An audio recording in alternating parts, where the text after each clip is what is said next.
How many? Hmm, this must have been about 2013, about a decade ago.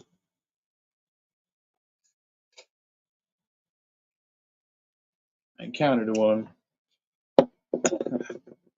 Well, I should say, had an encounter with. I've known her for a few years. Worked with her professionally around the music scene. She was always friendly. There were some issues with the deal.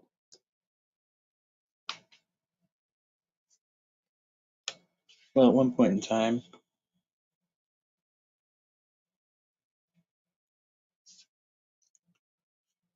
she did something underhandedly, and I felt that my crew, my band, and my friends were wrong in the dealing.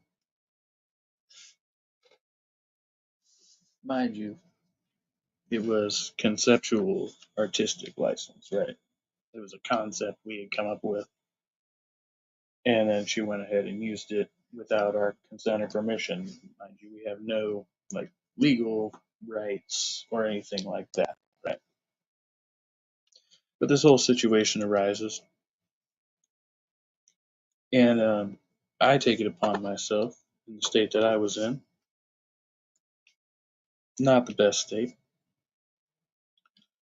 to to post a public boycott and air out all the dirty laundry, all the shady, you know, uh, things that had gone on, culminating in this conceptual theft, as I perceived it, and basically just encouraging people to boycott the show and, um, you know, be wary in dealings with her in general. Um, and, smart guy that I am, put that all over the internet, start that, type of a feud. And I remember the very last conversation she and I had through Messenger on Facebook. Um, was a series of messages where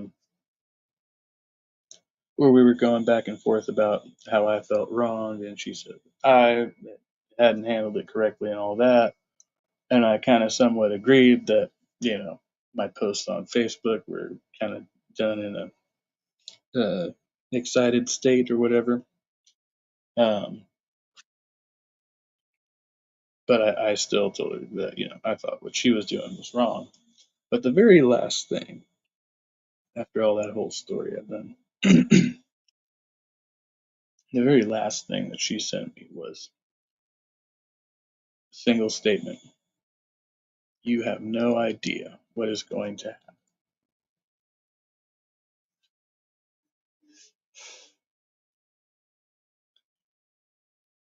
Now, it's been 10 years. I know what did happen as a direct result of all that. Uh, Essentially, some people sided with me, some people sided against me, and it didn't really matter because I kind of just fell out of the music scene out of my own bullshit. I have nothing to do with that, right? Um, it, Directly in consequence, I did have some keyboard warriors threaten me online. It was kind of predictable at that point, right? And then over the course of a little while, I was basically temporarily restricted from certain clubs uh, while during her regular working hours was the way that boiled down. I wasn't like banned from the clubs, but they were like, we want to avoid this conflict. So if she's working the door, if she's working the bar, then dude can't come in. So there were certain events I wasn't allowed to attend for that reason in that area, right? But it was kind of like narrow. But that statement stuck with me all throughout because she and I had had some conversations, and I knew that she was dealing with some stuff at the time. And it was just it's kind of like one of those weird things with parting last words. You have no idea what is going to happen, and when you like break it down, you really think about it. What's up, Tobin? Good to see you. There's the ice cream truck. Um, you have literally no idea what is going to happen in the next instant, in the next minute, or the next hour, right? You have some reliable notion that things will kind of proceed in a predictable way, but you really don't know, like, you're going to get in the car and somebody's going to slam into you, doing some crazy rate of speed. I'm not even trying to think of examples, but you get the picture, like you could fucking die at any minute. We all get that shit. No, this is supposed to be the philosophy channel. I'm supposed to speak appropriately. Um, so you have literally no idea what is going to happen. And when she said that to me at that moment, in that situation, it's so absurd. It's like, because I'm sitting here thinking in my mind, like, she can't come up with anything better. Like, I have, fucking basically just, I've gone the extra mile. I've intellectually decimated her, right? Mind you, yeah, I was a little bit fucked up, but I was also right. Um, But I'm like, no, no, I can name, instances where you fucking shortchanged us on, gigs where we were supposed to split the door. And I know for a fact, because I talked to the other bands, I know what they got paid, I know what you told us, blah, blah, blah, right? All that would have been swept under the rug. Fucking none of my business. You skim a little off the door, we're a local band, fucking whatever. I don't give a fuck, right? Because we were gigging all the time. We didn't get paid that much anyway. Fucking free beer at the bar. All right, take the $20. I don't care. But that's fucking neither here nor there. When she went and proceeded with a festival that I had intended to run with a few other local bands, and she went and caused this whole drama. The first one we did together, and said, "Oh well, I don't think I'd be interested in doing an annual festival. This is just too disorganized." Blah blah blah. And I was like, "Well, get with me next year." And what'd she do? The next year goes by. We're doing other things. Didn't hear anything. 2 years later, so this is 2 years after she comes back with basically the whole lineup except for us and another band we were working with, right? But basically the whole lineup plus these other guys who were newbies and they didn't know anything, and tries to run it as if like, oh, we're just coming back. Like no, you and I did that 2 years ago together. I literally, me and my bandmates and my crew, people who are fans of my band, like came up with the whole concept. We put the lineup together, like everything. Like all you did was middleman between us and the club and work the door. Like we did all the footwork there. We came up with everything, contacted the SPCA, all that shit, because it was a benefit show, right? And then she was, oh, well, you fell out of the scene and you need to have better communication skills. I was like, you took the show that you know that we organized and decided to just not contact me. How is that my fucking communication skills? And I'm like totally on this one right now, right? Because I'm right, but I wasn't right. Because I had no fucking idea what was going to happen. Because with all this fucking logic and all this nonsense and breaking everything down to situations and the way that people behave, and you can sometimes interpretate, geez, you can interpret the situation correctly and then react in such a way that still makes you the asshole. Um, and that's kind of like, a basic thing, like, because you can't possibly you cannot possibly predict all the possible ramifications. I did that redundantly. You can't possible, yeah. Anyway, you can't predict all the possible ramifications for every action that you take. Like, you can only account for the situation that you're in and try to have some foresight, but you can never know what is going to happen, including when you walk out the door today. And so, like, including all that into your whole mentality is just super confusing. It doesn't really help you. Maybe it does. because I think I was going somewhere. Why did it stick with me? Because that person who I had a legitimate grievance against looked at me and said, basically,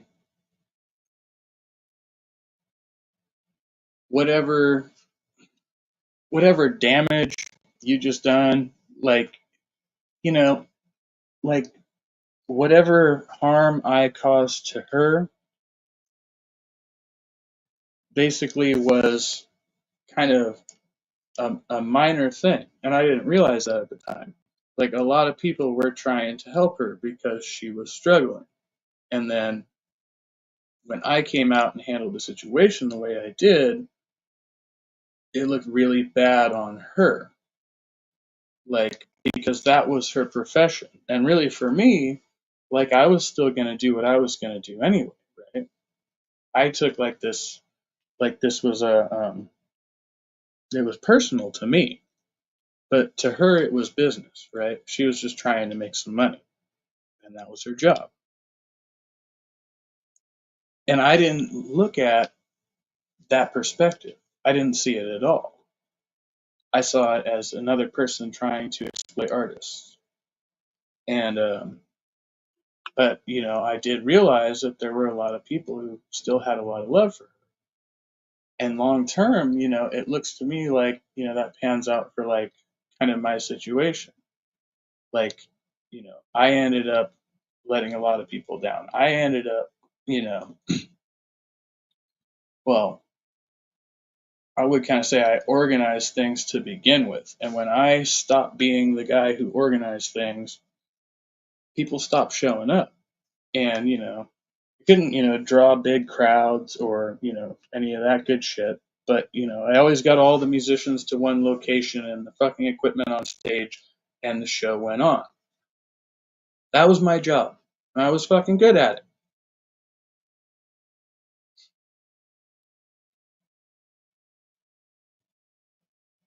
But you have no idea what is going to happen. I got my equipment,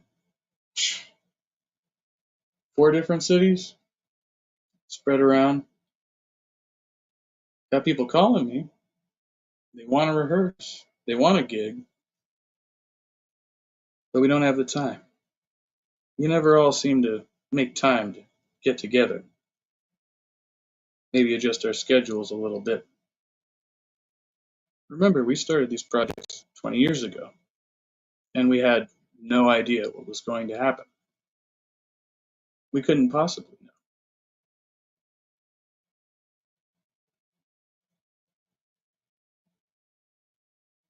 Well, I cannot foresee of all potentialities and possibilities,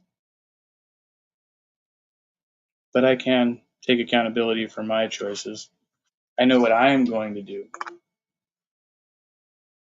what I say I'm going to do. Hey, we'll see.